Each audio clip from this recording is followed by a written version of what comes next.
தெரிவித்துக் கொள்கிறேன்.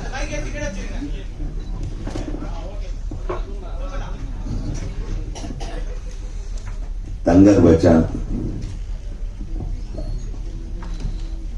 அவரை பத்தி என்ன சொல்றது? என்ன தம்பி சொல்ல? எதை சொல்ல? என் திரைப்பட கல்லூரி வாழ்க்கையை ஆரம்பிக்கும் போதிருந்தே என் கூட வாலாட்டி கொண்டிருந்தவர், என் வாளாக இருந்தவர், அப்புறம் எனக்கு எதிராக வாள் எடுத்தவர், ஒரு மிகச்சிறந்த படைப்பாளி. நான் ஒரு கதை சொன்னேன், இதெல்லாம் ஒரு கதையா? என்ன நீ அப்படின்பா. என்கிட்ட ஒளிப்பதிவு உதவியாளராக எனது படங்களில் பணியாற்றியவர். அது மட்டுமல்ல, திரைப்பட கல்லூரியில் படிக்கும் போதே எங்க யூனிட்ல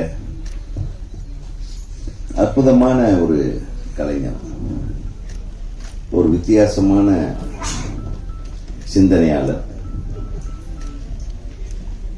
அவருக்கு அவருடைய வாழ்வியல் கருத்துக்கள் இருந்து எடுத்து அவரு டி ராஜநாராயணன் அவர்களுடைய மிகப்பெரிய ரசிகர்.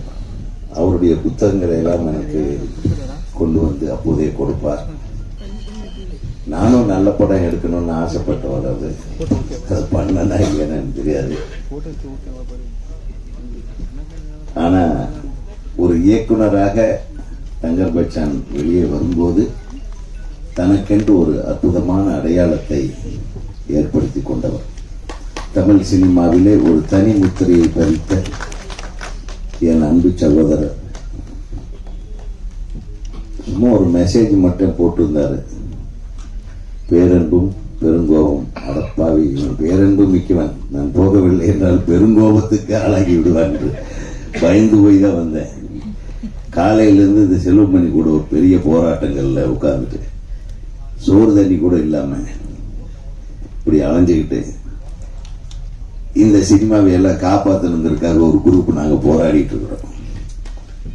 நீங்க எல்லாம் கூட இருக்கீங்கன்ற நம்பிக்கையில பாவமா இருக்கு. செல்வமணி பார்த்து எதுக்குடா இவ்வளவு சிரமப்படுறேன்னு கேட்டேன்.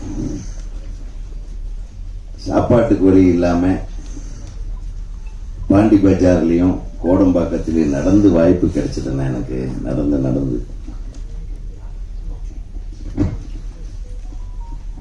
நடந்து போனா ஒரு டீ சாப்பிடலாமன்றதுக்காக பஸ்ல போகாம நடந்து போய் டீ சாப்பிட்டு வந்தேன். எனக்கு இந்த திரையுலகம் ஒரு மிகப்பெரிய அடையாளத்தை எனக்கு கொடுத்தது. அந்த திரையுலகத்துக்கு நாம ஏதாச்சும் செய்யணும்ன்றதுக்காக தானே இன்னைக்கு வரலும் போராடுறேன். இன்றைக்கு சிறந்த படைப்பாளிகள் இருக்கிறார்கள், வருகிறார்கள், இல்லை என்று சொல்வதற்கில்லை. ஆனா அந்த படைப்பாளிகளை விட மிகச்சிறந்த வியாபாரிகள் அந்த படைப்புகளை எடுத்துக் கொண்டிருக்கிறார்கள். என்னைக்கு இந்த கார்பரேட் உள்ள வந்ததோ அன்னிலிருந்து பர்மிட்டேஷன் காம்பினேஷன் சொல்றாங்க இல்லையா, இந்த ஆளு, இந்த டைரக்டர், இந்த படம், அது கதை இருக்கா இல்லையான்னு தெரியாது, ஒரு வியாபாரம் முடிச்சுட்டு அடுத்தது அனௌன்ஸ்மெண்ட், இப்படி ஆயிடுச்சு. அந்த காலத்துல இப்ப விளக்கமா சொல்லணும்னா நம்ம சித்ரா லட்சுமணன் சாரோட சேனலை பார்த்தா போதும், நிறைய வரலாறுகள் தெரியுது. ஏவி மேயப்ப செட்டியார் அவர்களை எடுத்துக்கொண்டால் ஒரு படமே பார்த்துட்டு போட்டு பார்த்துட்டு படம் சரியில்லைன்னா திருப்பி ரீஷூட் பண்ணி இதை இன்னும் அழகான படமா கொண்டு வரணும் அப்படின்னு உட்கார்ந்து எல்லாம் பிளான் பண்ணி திரும்பியும் அழகாக ஒரு படைப்பு மிகச்சிறப்பான படைப்பாக வேண்டும், அது மக்களிடத்திலே சென்று அடைய வேண்டும் என்று போராடிய தயாரிப்பாளர்கள் இருக்கிறார்கள். அந்த இயக்குநர்கள் அந்த மாதிரியான தயாரிப்பாளர்கள் கிடைப்பதற்கு என்ன தவம் செய்திருந்தார்களோ தெரியவில்லை. இன்னைக்கு தயாரிப்பாளருக்கு டைரக்டர் என்ன எடுக்க போறாருன்னு தெரியாது. நடிகர்களும் டைரக்டர்களும் சில டைம்ல கோத்துக்கிறாங்க. நெட் ரிசல்ட் என்னன்னு ஜனங்களுக்கு தான் தெரியும். கடைசியில ஒரே படம் மாதிரி 10 படம் வெளியே வருது.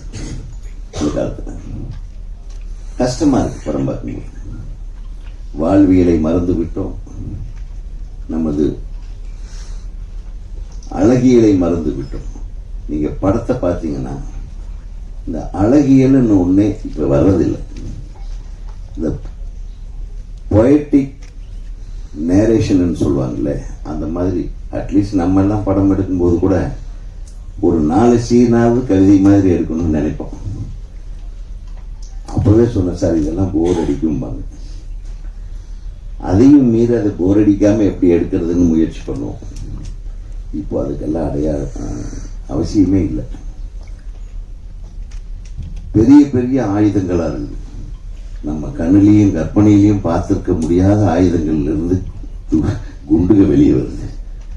அது எதுக்கு வருது, யாரை போடுது, எதுக்காக, இந்த மாதிரி எல்லாமே எங்கேயா விதவிதமான துப்பாக்கிகள் இப்ப நம்ம பார்க்கிறோம். நீங்க எப்பாச்சும் கையில எங்கேயாச்சும் வெளியே யதார்த்த வாழ்க்கையில பார்த்திருக்கீங்களா?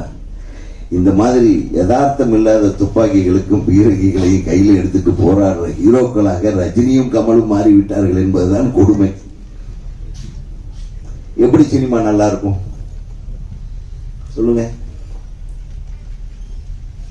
தரமான படங்களிலே நடித்து பெயர் வாங்கி தரமான இயக்குநர்களோடு கைகோர்த்து தரமான தயாரிப்பாளர்களுடைய கை சேர்த்து மிகப்பெரிய வெற்றி படங்களை தன்னை அடையாளப்படுத்திக் கொண்ட ஹீரோக்கள் எல்லாம்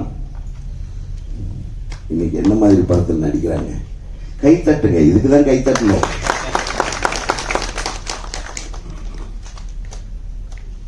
போனா போட்டு தமிழ் சினிமாவுக்கும் இந்த தமிழ் பண்பாட்டை காப்பாற்றுற மாதிரியான அட்லீஸ்ட் ஒரு படம் நடுவில் நடிச்சிருங்களேன்.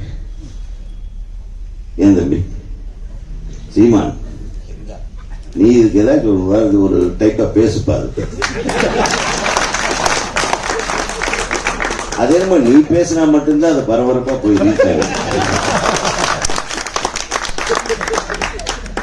இப்போ நம்ம பேசினா உதயகுமார் இப்ப படம் இல்லை அதனால இப்படி பேசுறாரு. படம் இல்லைன்றதுக்காக இல்லை, நான் அந்த மாதிரி படங்கள் செய்வதில்லை என்று முடிவெடுத்திருக்கிறேன்.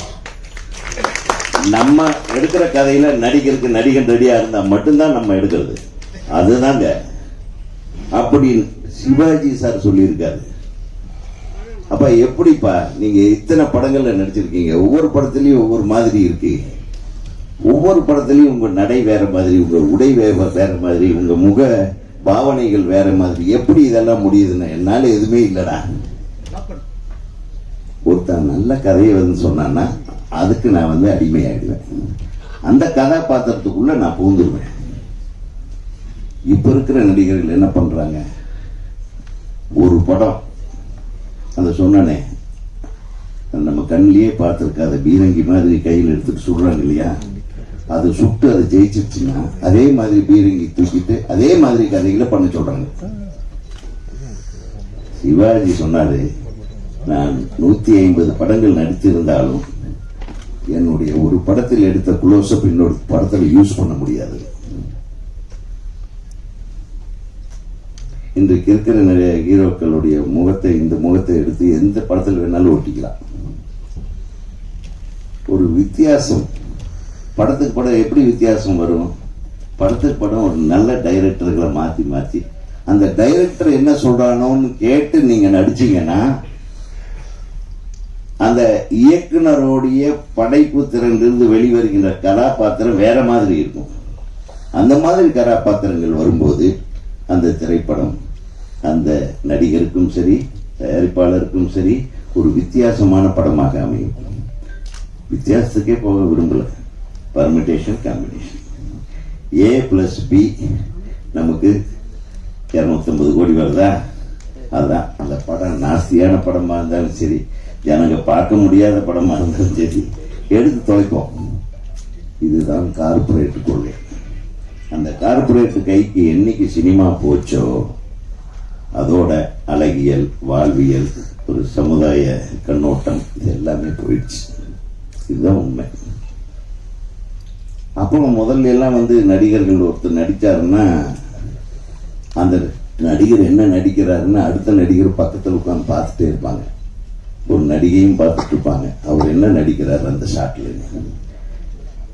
இப்போ இருக்கிற ஹீரோ ஹீரோயின்கள் இவர் என்ன நடிச்சாரு போனது ஷாட்லன்னு தெரியாது. இவங்க என்ன நடிக்கிறாங்களோ அதை மட்டும் நடிச்சுட்டு வந்துடுவாங்க. ஒரு கனெக்டிவிட்டியே இல்லாத ஒரு சினிமா உலகம் இப்போது இயங்கிக் கொண்டிருக்கிறது. இயக்குனருக்கும் நடிகருக்குமே சில டைம்ல கனெக்டிவிட்டி இருக்காது. அந்த நடிகருக்கும் மற்ற கதாபாத்திரங்கள் நடிக்கக்கூடியவர்களுக்கும் கனெக்டிவிட்டி இருக்காது. எல்லாத்துக்கும் ஒவ்வொரு கேரவன், எல்லாத்துக்கும் ஒவ்வொரு அறை. திடீர்னு வந்து நின்று நீங்க என்ன கேரக்டர்? அப்பாவா? என்னையா கொடுமை இது. நான் ஒரு படத்துல சிவாஜி சாரை நடிக்க வச்சேன். சத்யராஜ் மற்றவங்க எல்லாம் நடிச்சிட்டு இருந்தாங்க. அப்பா நீங்க ரெஸ்ட் எடுங்க. இதுதான் இந்த கவுண்டர் ஏதாச்சும் நடிச்சுட்டு போயிடும், அவனுக்கு கவுண்டர் நான் கொடுக்க வேண்டாம்ப்பா. என்ன ஒரு இது பாருங்க. அந்த சினிமா எங்க போச்சு? இன்னைக்கு திரையுலகம் நன்றாக இருக்கிறதுன்னு சொன்னா அது நம்ம நாமளே ஏமாத்திக்கிறது. நன்றாகவே இல்லை, அதுதான் உண்மை. நன்றாக இருக்க வேண்டும் என்றால் சிறந்த படைப்பாளிகளிடம் படங்களை ஒப்படைத்து விட்டு அவர்கள் சொல்லுவதை கேட்டு நடிக்க வேண்டும். அப்போதான் சிறந்த படைப்புகள் வரும். இது உண்மையை சொல்றேன். நீங்க ஒரு சிறந்த படத்தை எடுத்து விட்டால் அது வியாபாரம் பண்ண வேண்டிய அவசியமே இல்லை, தானாகவே வியாபாரத்துக்கு வந்துடும். அந்த மாதிரி பேரன்பும் பெருங்கோபமும் நிச்சயமாக தானாக வியாபாரத்துக்கு வரும் படமாக இது அமைய வேண்டும் என்று நான் உன்னை வாழ்த்துகிறேன்.